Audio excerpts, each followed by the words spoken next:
Before we start this video, due to the fact that there are still people who don't know for some reason, Prehistoric Rift is no longer for Bedrock Edition and I will no longer offer support or help involving the old Bedrock add-on. The move to Java was permanent and will not be undone. Anyone who asks why the add-on is no longer working on Bedrock despite the existence of this warning will be ignored. Please watch this video to learn more. Well, what do you know? I skipped 1 month for the devlog because last month I didn't really do anything of note other than, well, remake the UI, but that'll be another topic to talk about later in the video. And another thing, I will now have to keep my voice lower for some time because I'm now back in my crappy boarding house with the paper thin walls and I have to record this early in the morning to not deal with noise from the neighbors. Anyways, I still have plenty to talk about for what I've done for the month so far, so let's start, shall we? So on the left side of the screen you might see this new interface, and this new interface allows you to summon and dismiss any creature from your party without having to open it. So you can change the creature by pressing up and down, and you can also summon a creature by pressing K, and you can dismiss him for the same method. No need to open your party anymore, which can be pretty tedious for that. Now you just have to press a button. So the old creature box UI was like one of the worst UIs that you have to navigate through back in the old version, so I decided to give it a full-on rework. As you can see, it works a bit more like with Pokemon. So basically, each box you have up to 20 boxes, and within each box you can store up to 20 creatures, which makes a total 400. And you can change between boxes with these buttons up here. And you can also change the name of a box, so you can have box, as you can see. And there's also swapping around, which should work as normal. And finally there's this that's basically for creature box information, which is about the owner as well as the deployment range, which I will talk about later. And then next of all, about deployment, first of all, there's only 10 slots and I couldn't really think of a way to add more that is more UI friendly, and so 10 is basically all you're gonna get. Next of all, on deployment, which I talked about earlier, so basically deployment is now based on chunks instead of an arbitrary radius. So for instance, this is around 3x3 chunks. So wait, what the hell why am I lagging? Oh well, anyways, 3x3 chunks, as you can see. So instead of just being some random arbitrary radius like with 48 block radius, now it's basically this. And finally, I also added a bunch of limits involving let's turn this off, involving creature box placement. So first of all, you cannot put 2 creature boxes way too close anymore. And also there's also the fact that I made it so that you can only have up to 5 creature boxes placed in the world per player. And unfortunately though, this meant that I got rid of the party and the box upgrades. I might add back the upgrades for the creature box, but for now, until I figure out how to implement those, deployment range will remain 3x3, and the limit for 3x3 chunks, and the limit for storeable creatures will remain at 400. And for everything else, well, this means that player parties will be permanently be at 6 creatures, with deployable creatures for the box, it's gonna be permanently at 10.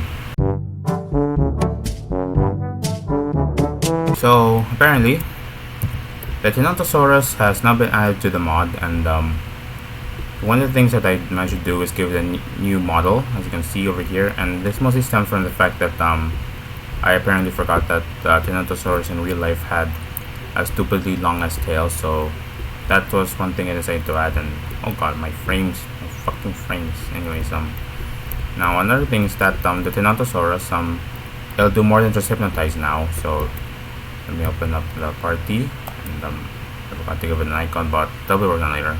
So if you go to moves, you can see that besides hypnosis powder from the old Bedrock version, there's also this new move, poison powder. And if we were to take a look at all the available moves, you can also see it as rage powder, as you can see here, paralyzing powder, itching powder, and sleep powder. So I'm going to show off all of these new powder moves. So first of all, it's going to be hypnosis powder, which I will show off.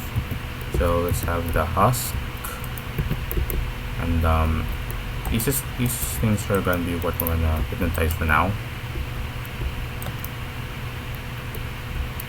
So yeah, hypnosis will basically work like in the old Bedrock version, but there's a bunch of changes. For starters, you can no longer hypnotize carnivores. You can only hypnotize monsters and bugs. So yeah, let's show it off. Yep, as you can see, these hypnotized mobs, they will basically still attack for you as always, but there's just one catch. If the Tyrannosaurus is gone for any reason, they will all die. And this is basically in contrast to the fact that in the old Bedrock version, if a creature's tame is hypnotized by a tamed Tyrannosaurus, they will just die after some time. Mainly because I figured that the gameplay loop for this mod is mostly going to revolve around summoning and dismissing your creatures whenever you want. So let me get rid of these. Like the tag from.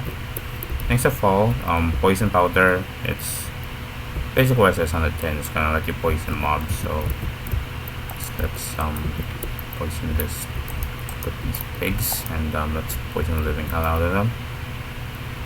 Ah crap! This one just went away. Sad. Now let's open up the box again, and then let's change. So we got rage powder and paralyzing powder. So let's put some more pigs here, and I'll show what rage powder does. Oh my god! So as you were able to see, rage powder basically makes mobs, even non-hostile ones, attack each other, and that can include you if you're not careful enough.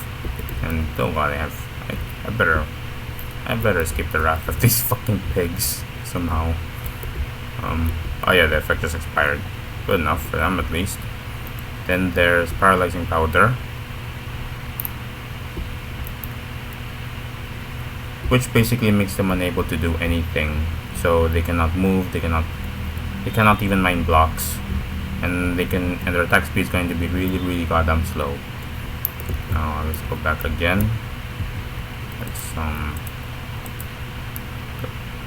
now there's some itching powder and sleep powder, but now this is so finally it's at itching powder. Now itching powder is mostly for players only, and what itching powder does, hang on, basically it applies irritation, and I'm going to show off.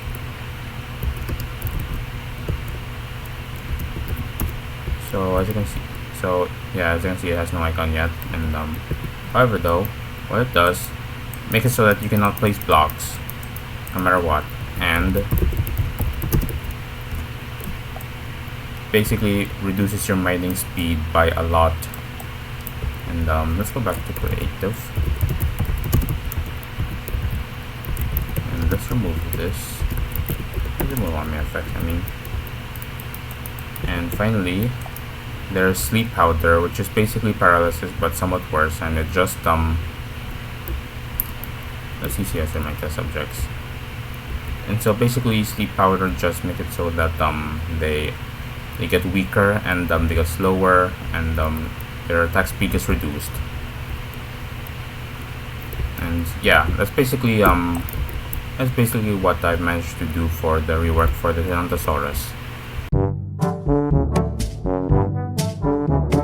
So I apparently decided that Rift Library would be more than just a Gekolib fork, and that it will be a personal library modded edition. And one of the things that it was an API for UIs, because let's be frank, Forge doesn't provide much when it comes to UIs, so as I can't believe it's even usable.